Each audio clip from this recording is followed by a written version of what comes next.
Alrighty, another beautiful Tuesday, September 17th, 2024. Jacked up with yours truly, Jack Hillgrove, coming at you on the WTOV 9 YouTube channel. It is football season, week 3 through 3 weeks in the college football campaign, through 2 weeks across the National Football League. And we'll talk a little bit about some high school going on across the area as well as the show goes on. Happy to have you alongside. Be sure to like, comment, and subscribe to the WTOV 9 YouTube channel to receive updates on the latest Jacked Up episodes whenever they air, and of course all of our other digital extras here at WTOV 9.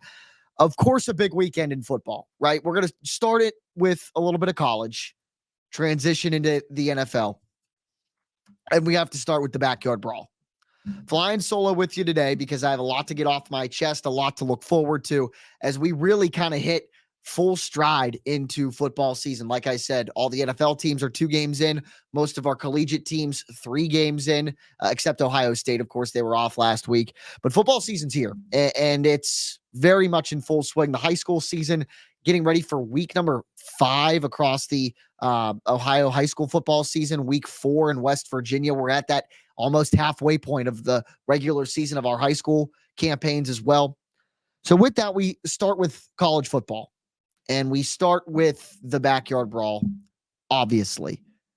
One of the best games across college football all season, right? I mean, it was just one of those games where you look at it on the surface, you look at it through the way that it unfolded. Pardon my stuttering, get my name up there in case you didn't know. I'm Jack Hillgrove.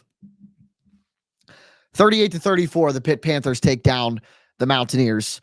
It's the 63rd win all-time for Pitt over WVU in Backyard Brawl number 107. The Panthers lead the all-time series 63-41 now with 3 ties. West Virginia, though, in the last 15, still an 8-7 advantage in the last 15 Backyard Brawls. But you talk about just an absolute classic. You know, I was there, covered it for the station, and I've been to a lot of games in Acrisure Stadium, a ton, more than I can count, both as a member of the working media, growing up as a fan. The only game that I can think of in Acrisure Stadium history that I can say for sure that was a better football game was the 2008 AFC Championship game, which would have been in early 2009 on the Steelers' way to Super Bowl 43. Troy Polamalu's pick 6 against the Baltimore Ravens. That game and that moment was the only thing that I can think of that was bigger that took place inside that stadium than what we saw on Saturday afternoon on the North Shore of Pittsburgh. Nuts. The way that everything unfolded in that game was a story script for Hollywood. Pitt had 4 yards of offense in the second half, leading up to the Panthers' penultimate drive of half number 2, when Eli Holstein, who we'll talk about in a second, finds Dejon Reynolds, 40-yard touchdown to make it a 1-possession game. And then, of course, Pitt gets the ball back after a big stop, goes right down the field, scores with 32 seconds left. Pittsburgh kid, Gateway High School alum Derek Davis, scores the eventual game-winning touchdown.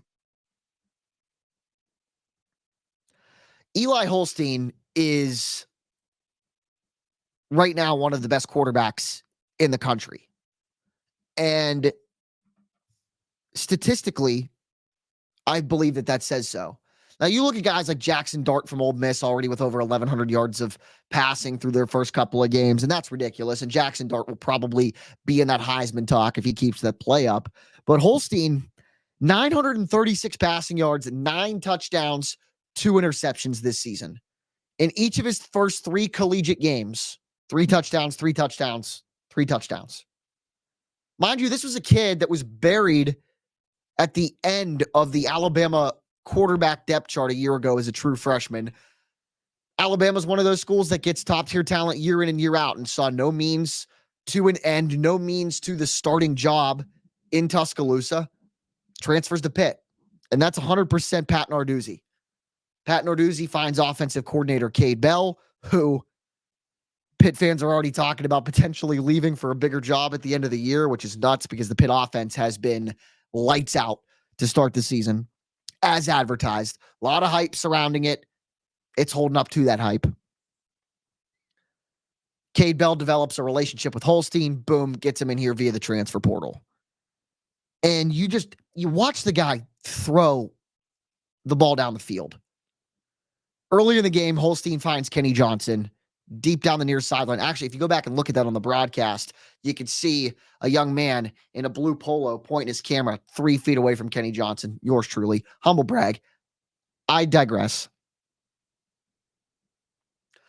The deep ball velocity and accuracy that Holstein has displayed to start this season, he doesn't play like a redshirt freshman, like a 19-year-old kid playing in his first 3 college football games. He saw no action last year as a true freshman. Game 1 against Kent State was his first start. And the guy has grown up a ton throughout the first couple of weeks of the season. Grew up even more in those final 2 drives against the bitter rival in West Virginia. Finds Dejon Reynolds, who, kudos to him, by the way, his first target all year, through double coverage, goes up and makes a circus catch, 40 yards, comes down with it in the end zone. Talk about, staying locked in. Dejon Reynolds, the Florida transfer, did, and it ultimately helped Pitt win the game on Saturday.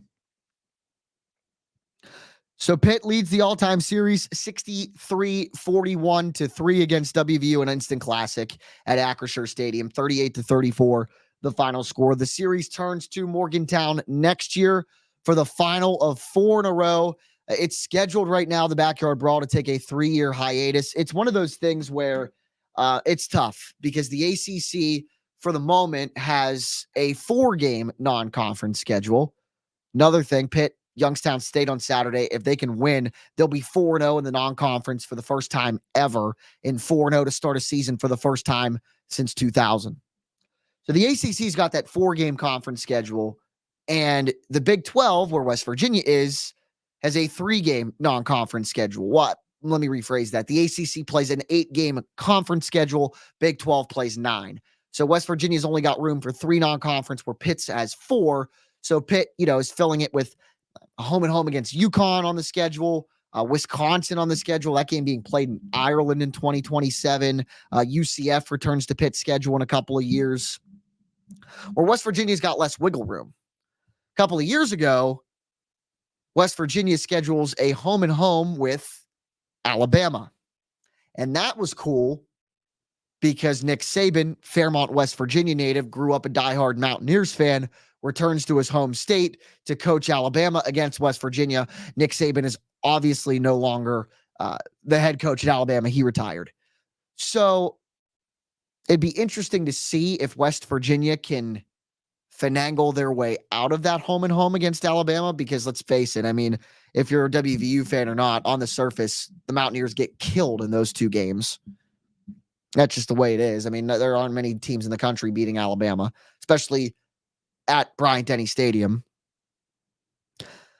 So because of that, West Virginia, their non-conference is tied up through 2026 through 2028.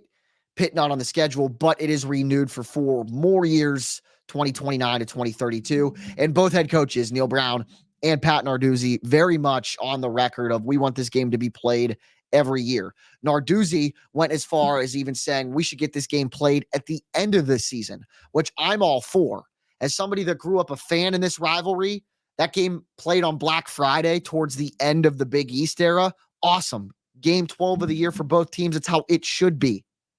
You don't get the magnitude of 13-9 in 2007 if that game was played in October.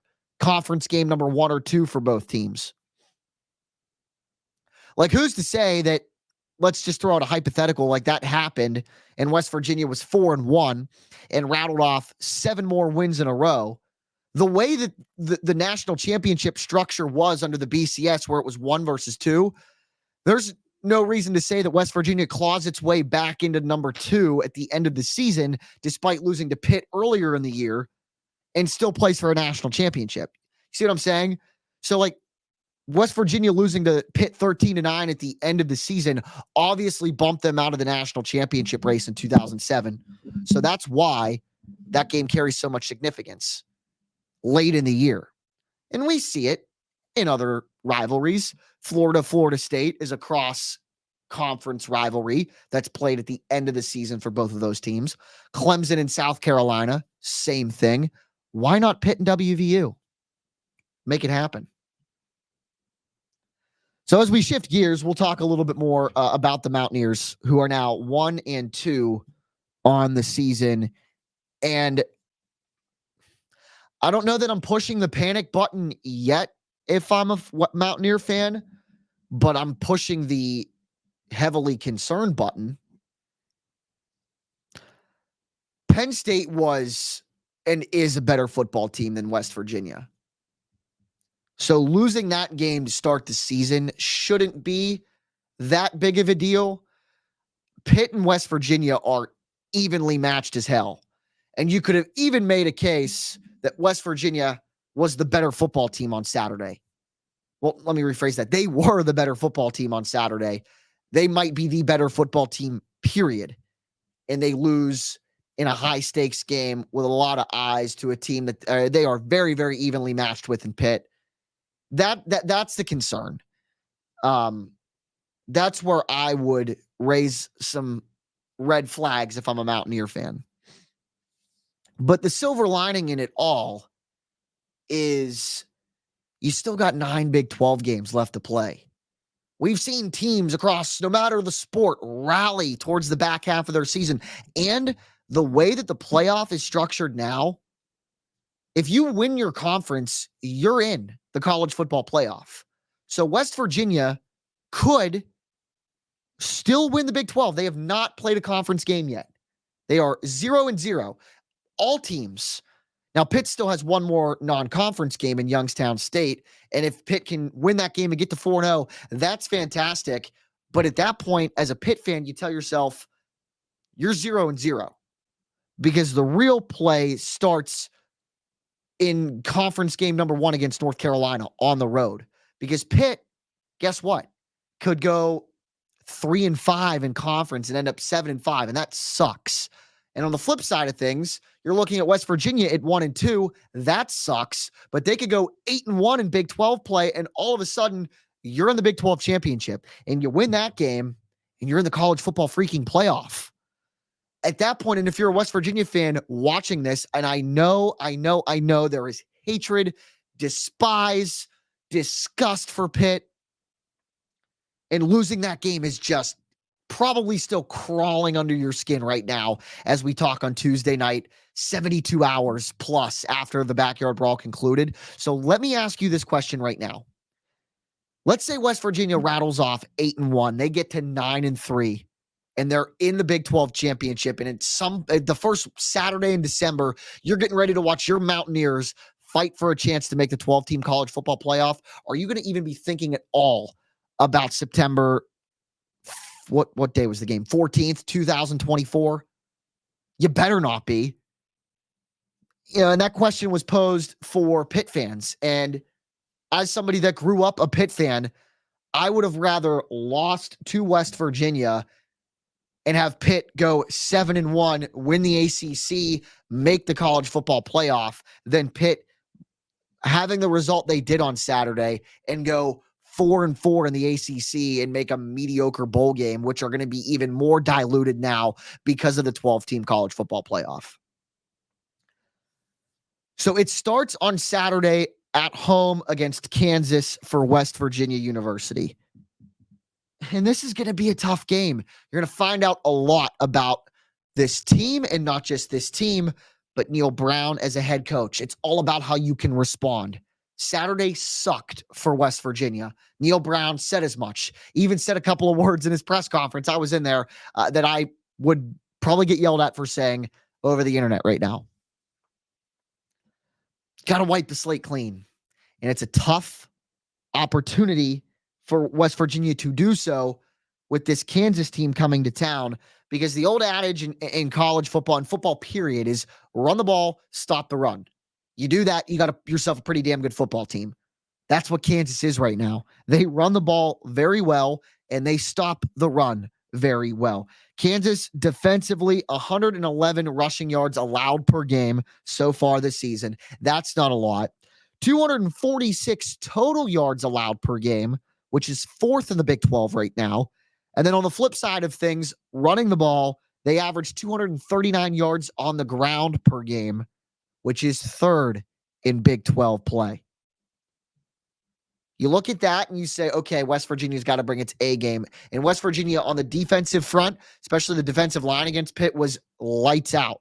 So there might not be a whole lot of cause of concern there. But where there is quarterback Jalen Daniels, who is the poster child for dual threat quarterback.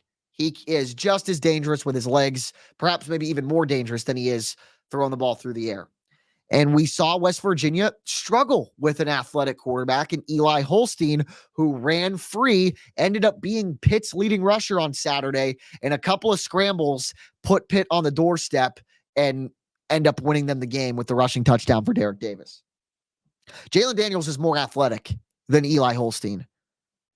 2 rushing touchdowns this season, 442 through the air, but where there is a glimmer of hope against Jaden Daniels is there's only one quarterback in all of the country, East Carolina's starting quarterback, with more interceptions on the season than Jalen Daniels. Daniels has 6 interceptions so far through their games played this year.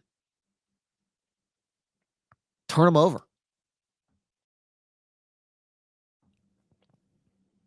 Win the turnover margin. It's something that's other than the meltdown against Pitt in the final 2 defensive possessions. That's why West Virginia lost the game. That's why 10 points with 4.5 minutes left was not comfortable, because Pitt turned West Virginia over twice. One of them, of course, in garbage time, with West Virginia trying to claw its way back into the game late, 30 seconds left. But Pitt also blocked the punt and didn't turn the ball over. So 2 interceptions and a block punt for a touchdown is not a winning recipe for football. West Virginia's got to play cleaner, and on the flip side of things, turn Jalen Daniels over once or twice. Statistics will show you that it's possible because he's got 6 interceptions through 3 games this season. Ohio State, big noon on Saturday. They welcome Marshall after a week off. Not going to spend a whole lot of time on this. No disrespect to you Buckeye fans, but for you Buckeye fans out there watching, probably understand there should be no concern for this game against the Thundering Herd of Marshall on Saturday. Marshall 1-1, like Ohio State, only 2 games played so far this year. They lost to Virginia Tech 35-14 on Saturday, which should tell you that Marshall is a similar quality of opponent to an Akron or a Western Michigan, Ohio State's first 2 opponents. And in those 2 games, Ohio State outscores both of those teams 108-6. Expect a similar result on Saturday. Expect Will Howard to be efficient, not elite, but efficient. Won't turn the ball over. He hasn't yet to start the season. And the 2-headed monster of Quinshon Judkins and Travion Henderson in the backfield for the Buckeyes, as advertised. The 2 of them averaging 7.5 yards a carry, and the 2 of them combined for 294 rushing yards to start 2024. Expect a heavy dose of both of those guys. Expect a Will Howard efficient quarterback play, and expect them to win by 3, 4, 5 touchdowns. But you'll be able to watch it live on Fox 9. It's big noon kickoff at 10 a.m. Saturday on Fox 9. Kickoff just after high noon on Fox 9, the Buckeyes and the Thundering Herd of Marshall. All right, we're going to take a quick timeout. When we come back, we're going to touch on the NFL through 2 weeks of the 2024 NFL campaign. That's right after this Trinity timeout. The future looks good. The future looks good to me. The future looks good.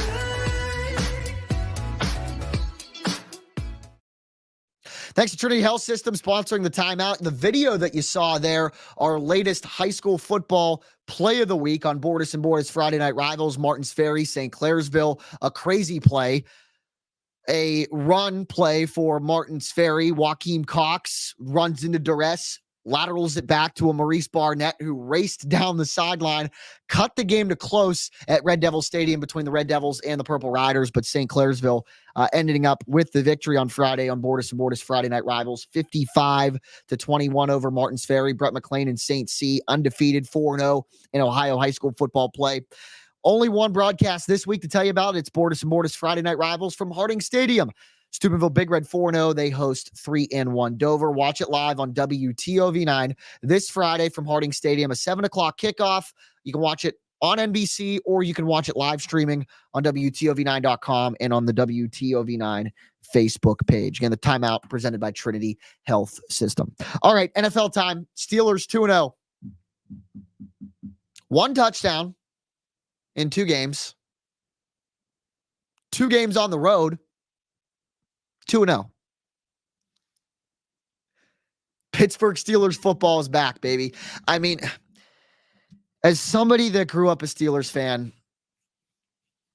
I just want them to score like 30 points in a damn football game for once. Like, you look at all of these, and the standard is the standard. And the standard is championships in Pittsburgh. They've got 6 all time. So we should be holding the Steelers to a championship pedigree year in and year out. What's championship football? The Kansas City Chiefs. What do they do well? They score points. Last year, the Chiefs were predicated on a great defense, the best that they've had in the Patrick Mahomes era in KC. But they've got Mahomes, they've got Kelsey, Pacheco, Rashee Rice, Xavier Worthy. They've got weapons. They score points. That's how you win football in the National Football League in 2024. I didn't really expect myself to be going off on a rant right now with the Steelers being 2-0. A lot of good. Don't get me wrong. But score points. The New Orleans Saints. They hired Clint Kubiak as their offensive coordinator in the offseason. That was a name that was thrown around a ton by the talking heads that cover the Steelers, myself included, for the Steelers' offensive coordinator job to replace Matt Canada. He ends up going to New Orleans, and if you watch the New Orleans Saints through 2 weeks of play, 40-plus points in both games. Derek Carr looks like an MVP candidate again. Comes from that Shanahan coaching tree. That's how you win football games in the National Football League in 2024. So if you ask me the question, Jack, do you think what the Steelers have done in 2 weeks is sustainable? No. Denver's not a very good football team. They've got a lot of growing to do with a rookie quarterback in Bo Nix. And despite the Atlanta Falcons winning on Monday Night Football in comeback fashion on the road against the Eagles, they are still in the figuring it out phase with Kirk Cousins as their starting quarterback. And the Steelers caught them in that figuring it out phase in week 1. Like if the Steelers played the Falcons in week 9 or 10, might lose that game because by that point they're gelling, what have you, blah, blah, blah. So the Steelers 2-0, good, very good. Yeah, you can't get better than that. A win is a win, they say. But they've only scored 1 touchdown in those 2 games. It was a 5-yard little out route, Justin Fields to Darnell Washington. The offense, 29th in total offense through 2 weeks, 260 some yards a game through the first 2 tilts of the season. It's not good, but I think we kind of have to come to terms with it because Arthur Smith is a good offensive coordinator. I watch the game, the play calling. I watch the way that the players are deployed, the passing concepts. It is so different than what we were used to with Matt Canada. Like, yeah, the production's similar, offensively, points scored. But if you watch the film and you look at the route trees that the wide receivers are running, you look at the way the Steelers run the ball, the design on plays, being able to run it with Justin Fields on some design runs as well. It's competent offensive play calling. They're not scoring points because of the offensive coordinator. Truthfully, they're not scoring points because of the style of football Mike Tomlin wants to play. Grind it out, pound it out, suck the life out of the opposing defense when the times comes, and have your defense be dynamic as hell. That's what we've seen the first 2 games. Steelers defense +5 in the turnover margin. That leads the NFL through 2 weeks. And they're second in points per game. They've only allowed a combined, on average, 8 points a game through the 2 weeks. Small sample size, yes. There's room to grow in the offense, yes. but I'm just calling it like it is through 2 weeks of play based off of what I've seen to start the season. What is good from the offense? The running game. 12th in running offense, 139 yards per game. That's only going to get better. You see the way Najee Harris runs. You see the way Jaylen Warren, a healthy Jaylen Warren in week 2 now, is running. It's just different under Arthur Smith. And we kind of anticipated that because Matt Canada, let's call him what he was. He wasn't a qualified enough offensive mind for the pros. And he'll probably never coach or be a coordinator in the NFL ever again. So you look at the way the Steelers have been running the football with Harris and Warren. It's been great. And it's only going to get better. Justin Fields, I might be starting to sing a different tune on. You know, before the season started, I would have told you that Justin Fields was going to sit back and watch Russell Wilson. And then if the time came where Wilson sucked, okay, you turn to the young gun and Justin Fields. Now, I'm not so sure you turn the reins back over to Russell Wilson unless Fields begins to struggle. It's the same situation we saw in the latter half of the regular season last year. They weren't going to turn it back over to Kenny Pickett with Mason Rudolph rolling to 3 wins to close out the regular season and put the Steelers in the playoffs. No way. So why bench your quarterback after 2-0? I wouldn't yet. And I saw more out of Justin Fields in Denver than I did in Atlanta. I cite the play called back due to holding. Fields rolls out on the run, down the sideline, 50-plus yards to George Pickens in stride. That was one of those plays you look at, you know, the meme of the guy that like blinks like that and he's the gif or whatever. He goes, that was one of those. That's how I reacted to that play. Like, holy, you know what? That's a throw only a couple of guys in the NFL can make. And Fields is one of them. The talent is there. The youth is there. Being able to sprinkle him in the run game and have him be in open space and make guys miss is there. Which is why, even if Russell Wilson's 100% on Sunday, home opener will be there. Go with Justin Fields, the former Buckeye. 10 times out of 10, I'm picking him on Sunday. This matchup, interesting. Obviously, Jim Harbaugh, former Michigan coach, comes to Pittsburgh with the Chargers and is really, really good quarterback in Justin Herbert. This one, though, and admittedly, I didn't look up the point spread or the over and under or the total. I'd bet the under, whatever it is. And actually, while we do that, I will look it up. And the reason why I say that is because the Steelers, second in the league right now in points against per game with 8. The team that is ahead of them, 6.5 points per game allowed, is the Los Angeles Chargers. So metrics will tell you, or stats will tell you, to bet the under in this game. The over-under right now is 35.5. And as I scroll here, that is the lowest total in week 2. A couple of games at 38.5. One, I believe I saw at 36.5. Green Bay and Tennessee. Yeah. Chargers, Steelers, 35.5, the lowest total right now for week 3 in the NFL. Rightfully so. I think the Steelers defense will keep Herbert in check. Secondaries played great. Dante Jackson, Deshaun Elliott, newcomers with Joey Porter Jr., they played really well, and Minkah Fitzpatrick is obviously Minkah. You know, he's going to play well. I like the Steelers in this game. Home opener, juiced up, ready to go in front of the home crowd fans for the first time since in this season. Because the Chargers right now, they beat Carolina and Vegas. And Carolina might be the worst NFL team in my lifetime. And there have been a couple of bad ones, a couple of bad Browns teams, the winless Lions, but Carolina looks lost. They just benched their number 1 overall pick quarterback in Bryce Young for Andy Dalton. They're lost. They whooped up on them and the Raiders as well. I mean, the Raiders beat the Ravens, and we're going to talk a little bit about that as well before we wrap things up. But right now, give me the Steelers. Like, I'm gonna go out on a limb and say they score 2 touchdowns this week. I like the Steelers 20-13 in this win on Sunday at 1:00 against the Los Angeles Chargers, just under the total at 35.5.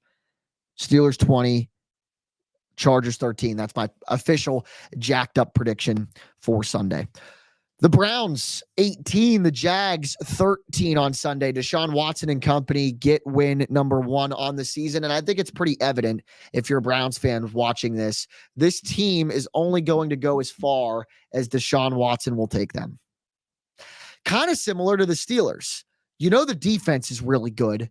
The offensive line for Cleveland better than Pittsburgh's. You know, that is solid. And the weapons with Jerry Jeudy, Amari Cooper, David Njoku, and the way that Dante Foreman and Jerome Ford have run the football has been great. And it's only a matter of time before Nick Chubb comes back. Everything surrounding the Browns right now is good enough to be a playoff contender. Is Deshaun Watson? That's the question that Browns fans for the last 2 weeks, especially after that week 1 loss to Dallas, have been asking themselves. After that Dallas loss, I would have said, hell no. Done. Dumbest move in Browns history, bringing that guy in for all that money. Now, you look at the performance in a gutsy road win in Jacksonville, and you're like, okay, competent quarterback play, 22 for 34, doesn't turn the ball over, 186 yards, has a rushing touchdown, does enough to win the football game. Of course, the defense, the story, 9 tackles for loss, 4 sacks, one of them a safety to really clinch it. Alex Wright sacking Trevor Lawrence in the end zone to make it 18-13. It's only going to go as far as Deshaun Watson will take them. Browns and Giants, 1:00 on Fox 9 this Sunday. I like the Browns in that one as well. And how about the Baltimore Ravens and the Cincinnati Bengals to wrap things up? Both of them 0-2. Was that on your NFL bingo card to start the season? I'll answer for you. No, it wasn't on anybody's. Bengals lose 16-10 to New England, 26-25 to Kansas City. Ravens lose by a touchdown to Kansas City. Crazy game on opening night on WTOV 9. And then they lose by a field goal at home to the Las Vegas Raiders on Sunday.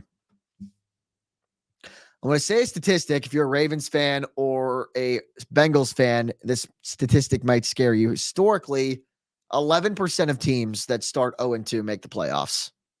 Not good.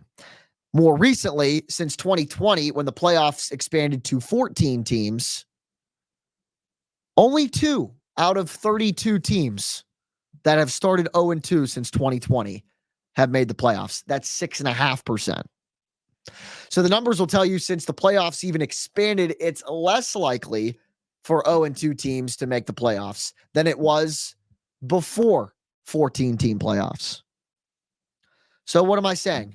Bengals, Ravens, only one of them, perhaps neither of them make the playoffs this year because they started 0-2. That might be a stretch. And the reason why I'm going to say it's a stretch, everybody's chasing the Chiefs. They're the top dogs. I picked them to win a 3rd consecutive Super Bowl. Ravens only lose by a touchdown. Bengals only lose by a point, and a pass interference call pretty much set up the win for Kansas City. So as far as the NFL's top dogs go, Cincy and Baltimore played them pretty much to the final play. Silver lining in it. And you look at all the 0-2 teams, but to play devil's advocate, there are 1, 2, 3, 4, 5, 9 teams right now that are 0-2. Bengals, Ravens, Colts, Jaguars, Tennessee Titans. 3 teams in the AFC South 0-2 is kind of nuts. Broncos, Giants, Panthers, Rams are all 0-2.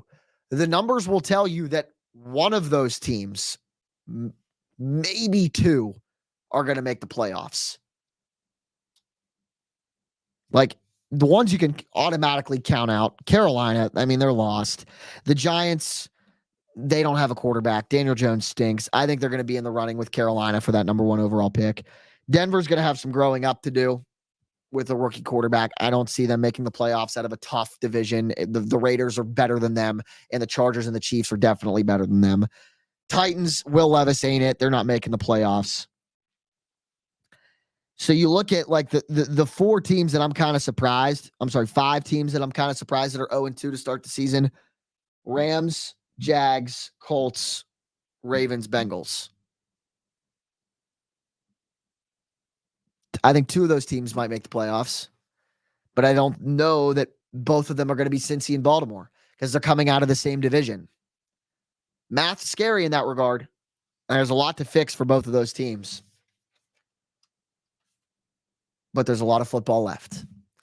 15 weeks of the NFL season, 16 weeks actually more of NFL play to go. The college football season getting set for week number 4.